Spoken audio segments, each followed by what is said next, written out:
Seja bem-vindo ao Ouça e Evolua. Aqui, a leitura vira conversa, E a conversa vira transformação. resumos de livros que inspiram e mudam sua vida. O conhecimento que você precisa no tempo que você tem. Olá, bem-vindos a mais uma conversa nossa aqui. Hoje o papo é sobre uma história de transformação, assim, bem extrema mesmo. É do livro Nada Pode Me Ferir, do David Goggins. A gente pegou um compilado dos pontos principais para destrinchar aqui. Isso aí, a gente vai ver a jornada dele, né? De um passado, nossa, muito brutal, até ele virar esse símbolo de força mental e física. Exato. O livro já começa com uma ordem de aviso. É quase um chamado, né, para quem tá lendo. Sai da zona de conforto, larga essa de ser vítima e vai descobrir seu potencial de verdade. Sim, e o ponto central é esse. A superação não é só dele, do autor. É um convite pra gente se olhar, sabe? E agir. Goggins deixa bem claro, assim, que vai doer. O caminho é doloroso, mas o foco é em ser melhor, não só se sentir melhor. A história dele serve meio que de espelho, de gatilho. Legal. Então, a nossa missão aqui é tirar as lições mais impactantes dessa jornada toda, entender as ferramentas que ele usou e como isso pode, sei lá, ressoar na vida de quem ouve a gente. Bora lá! Prontos, vamos começar essa exploração então. Bom, vamos lá. Começar a abrir essa caixa. O começo da vida do Goggins é de uma dureza, assim, difícil até de imaginar, né? Nossa, sim. Abuso físico, psicológico, muito pesado. Vindo do próprio pai, o Trunis. E some a isso racismo constante, pobreza, dificuldade de aprender na escola. Ele trabalhava tipo criança mesmo no rink de patinação da família, o Skateland. Vivia com medo. O livro descreve umas cenas bem marcantes, né? A fuga com a mãe para Brasil, lá em Indiana. Isso, e aquele contraste da irmã Catherine, que foi gentil, com a professora, a senhora Dee, que era cruel. A humilhação na terapia em grupo. A vergonha na escola, que fazia ele colar nas provas o tempo todo. E o racismo escancarado, né? O episódio da caminhonete, o bilhete no caderno de espanhol. Níger, vamos matá-lo. Pô, é muito forte. E o fascinante, ou talvez trágico, é ver como esse estresse tóxico na infância realmente molda a pessoa, né? A ciência comprova isso hoje. O próprio Goggins descreve os efeitos. Gagueira, dificuldade de aprendizado, ansiedade social. Ele era o retrato do que chamam de jovem em risco. Totalmente. E aí, no meio disso tudo, ele tem um clique. Um ponto de virada que ele chama de espelho da responsabilidade. Ele vai pro banheiro, se olha no espelho e tem uma conversa, assim, brutalmente honesta. Lista as próprias falhas, o que ele via de errado e assume a responsabilidade pela situação dele. Mesmo com tudo de horrível que aconteceu antes. Essa ferramenta é, nossa, muito poderosa. É um ato de se responsabilizar de forma radical. Sabe, ele não diminui o trauma, não é isso. Mas ele decide parar de usar o trauma como desculpa. E ele pega toda aquela negatividade e transforma em combustível. É interessante que o desafio número 1 do livro é justamente isso, fazer esse inventário pessoal de desculpas, de obstáculos. E o desafio #2 complementa, né? Usar o espelho todo dia para visualizar as metas, mas também para encarar as inseguranças. Olhar a verdade na cara sem filtro. Exato. É um começo bem intenso, já mostrando que para mudar de verdade tem que ter coragem de encarar o que é mais doído na gente. Com certeza. Dali pra frente a postura dele muda. Aí avançando um pouco na história, depois que ele saiu da Força Aérea, ele caiu num outro fundo do poço, tava pesando quase 140 quilos, Nossa. trabalhando como exterminador de insetos à noite, infeliz no casamento, se sentindo uma fraude total porque ele tinha desistido do treinamento Pararescue, que era um negócio de elite na Força Aérea. Principalmente por medo da água, né? E ele usou a descoberta do traço falciforme como uma desculpa mais aceitável para ele mesmo, talvez. Exato. E aí, o que vira a chave de novo e ele vê um documentário sobre os Navy SEALs. Ele olha aquilo e decide, é isso que eu vou fazer. Só que tinha um detalhe, né? Pois é, ele precisava perder tipo 48 quilos em menos de 3 meses e passar num teste super difícil, o ASVAB, com nota lá em cima. Todo mundo falou que era impossível. Completamente impossível para a maioria das pessoas. E isso conecta com o desafio hashtag 3, sair da zona de conforto. Mas não de vez em quando, diariamente. Ele entrou num regime assim, absurdo, treino brutal, estudo intenso, comendo o mínimo para sobreviver, uma disciplina quase desumana, movida por essa meta que parecia loucura. É a prova de que a transformação exige essa ação desconfortável e constante, né? Totalmente. E o mais incrível é que ele consegue. Perde o peso, passa no teste. Só que aí vem o BUD/S, o treinamento dos SEALs. Ao famoso BUD/S. E a parte mais casca-grossa, a Hell Week, a Semana do Inferno. Ele descreve como tortura pura, física e mental, feita para quebrar os caras mesmo, para fazer desistir.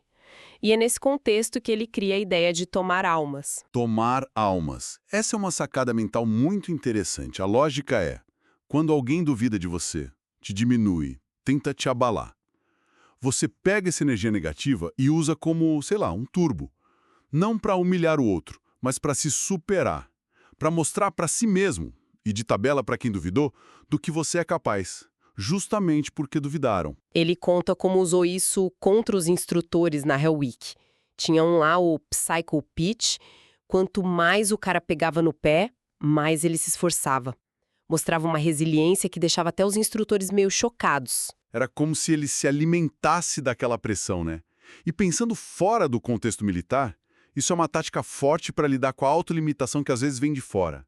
Num ambiente competitivo, ou só num desafio pessoal mesmo, conseguir canalizar crítica ou dúvida para ter um gás extra pode fazer a diferença.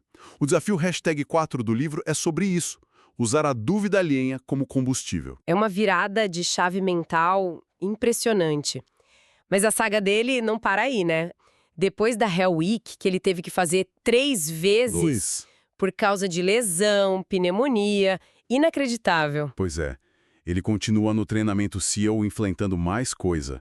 Superar o pavor de água. Treinar com fratura por estresse nas pernas. Ele conta que usava fita adesiva para tentar segurar os ossos. Meu Deus. É difícil até de visualizar uma dor dessas, né? E é nesse período que ele desenvolve mais a ideia da mente blindada, que é o desafio hashtag 5. Ele argumenta que não basta só engavetar o passado e ignorar a dor, precisa confrontar mesmo, olhar para os medos, para as inseguranças, lá na raiz, para construir uma base mental que seja a prova de bala. Ele aprofunda aquela ideia de calejar a mente, né? Não é só aguentar a dor, mas entender de onde ela vem, aceitar as fraquezas e usar isso como força também. Exato. Ele até compara a mentalidade dele com a de um colega, o Sean Dobbs. O cara era super talentoso fisicamente, mas desistiu, segundo Goggins, porque a base mental dele não aguentou a pressão extrema. Faz sentido. E aí vem outro momento que virou meio que uma lenda dele. Numa situação totalmente maluca, ele decide correr uma ultramaratona de 100 milhas, a San Diego One Day. Com quantos dias de preparo? 3 dias. Ele decidiu na hora para tentar se qualificar para outra corrida, a Badwater, e também para levantar dinheiro para famílias de militares que morreram. Que loucura. E nessa corrida insana, ele cria o pote de biscoitos, o desafio hashtag 6 quilos. Ah, o pote de biscoitos. Essa é uma ferramenta mental genial pela simplicidade. Quando a dor está insuportável, a mente querendo desistir, ele mentalmente pega um biscoito desse pote. E o biscoito é uma lembrança viva de uma vitória passada. Qualquer uma. Ter passado no teste ASVAB, ter perdido os 48 quilos, ter sobrevivido a um dia na Hell Week. O importante, ele diz, é acessar a sensação daquela vitória. Não só lembrar o fato, mas sentir de novo aquela força para usar no presente, no meio do sofrimento. E ele descreve isso de um jeito muito cru, né? Como isso ajudou ele a terminar 101 milhas, mesmo com o corpo entrando em colapso. Urina com sangue e diarreia, as fraturas doendo. Cada volta era uma celebração de um biscoito. É uma visualização muito poderosa, né? Banco de resiliência que todo mundo pode ter. Com certeza. Basta cultivar o hábito de reconhecer e valorizar esses momentos, né? Exatamente. Reviver a emoção deles. Bom, depois dessa experiência, o Goggins mergulha de cabeça nas ultramaratonas. Vai enfrentar umas provas super brutais, tipo a Hurt 100 e finalmente a Badwater 135. A Badwater. 135 milhas no Vale da Morte. quase 220 quilômetros num calor infernal. Exato. E é nesse contexto que ele fala da regra dos 40%. A ideia é que quando a nossa mente diz chega, não aguento mais, a gente, na verdade, só usou uns 40% da nossa capacidade real. Ele fala que existe um governador na nossa mente. Um mecanismo de proteção que breca a gente muito antes do limite, por medo da dor, do desconforto, de falhar. O objetivo é aprender a identificar esse governador e, aos poucos, ignorar ele, ou remover, como ele diz. E o desafio #7 é sobre isso. Que é? Sempre que você sentir vontade de parar num treino, num estudo, num trabalho difícil, se força a ir um pouquinho além. 5%, 10% a mais. Para ir empurrando essa linha do que você acha que é seu limite. Essa ideia de que a gente tem muito mais na reserva do que imagina é, caramba, muito forte. E ele não aplica só no esporte, né? Não mesmo. Ele leva para a vida. Critica a ideia de se contentar com o normal, tipo uma semana de 40 horas de trabalho. Defende uma ética de trabalho implacável. Agenda a vida inteira para maximizar o tempo. É o desafio #8. E ele tá sempre buscando ser incomum entre os incomuns. O desafio #9 não bastou ser CEO. Não, ele foi fazer a escola de Rangers do Exército. Era o único da Marinha lá e se formou com honra. Depois, como líder de pelotão SEAL, botou um treino tão pesado que até os colegas reclamaram. E ainda tentou entrar na unidade de elite máxima, o DV-GRU, o SEAL Team 6, mas foi rejeitado. E o interessante é como ele usa tudo isso, né? A rejeição, ser o diferente, muitas vezes o único negro, como ele conta como mais combustível ainda. Ele argumenta que estar em desvantagem te força a desenvolver coisas que os outros não precisam. E reforça a importância de nunca se acomodar. Buscar sempre aprender coisa nova, desafio novo, mesmo que seja para ser iniciante de novo. Para a mente não parar. Essa mentalidade de não parar nunca é levada ao extremo quando ele tenta quebrar o recorde mundial de barras fixas, os pull-ups, em 24 horas. Essa parte é tensa. Ele conta das 2 primeiras tentativas. Fracassos dolorosos. As mãos dele ficaram em carne viva. Lesões horríveis. Mas ele não desiste. Vai para a terceira tentativa e consegue. 4.030 barras em 17 horas. Surreal. E aqui entra um outro conceito muito útil que ele traz. Transformar o fracasso em aprendizado. Ele usa o relatório pós-ação, o EAA, Que é uma ferramenta militar, né? para analisar missões depois que elas acontecem. Exato. Ele pega isso e aplica nas falhas pessoais. Analisa friamente, sem desculpa. O que deu errado, por quê? O que precisa mudar? Na estratégia, no treino, na alimentação, na cabeça. O desafio 10, o último, é exatamente esse. Aplicar essa análise estruturada e honesta nos nossos próprios tropeços, nos fracassos. É interessante que o sucesso, quando vem, parece quase sem graça para ele. A busca, o processo de superar a dor, o fracasso, isso parece ser a recompensa maior. Parece mesmo. Mas a vida ainda reserva mais para ele. Ele começa a ter uma crise de saúde misteriosa. Sintomas que ninguém conseguia diagnosticar. Bem debilitante. E nesse momento de vulnerabilidade total, ele conta que teve uma espécie de epifania.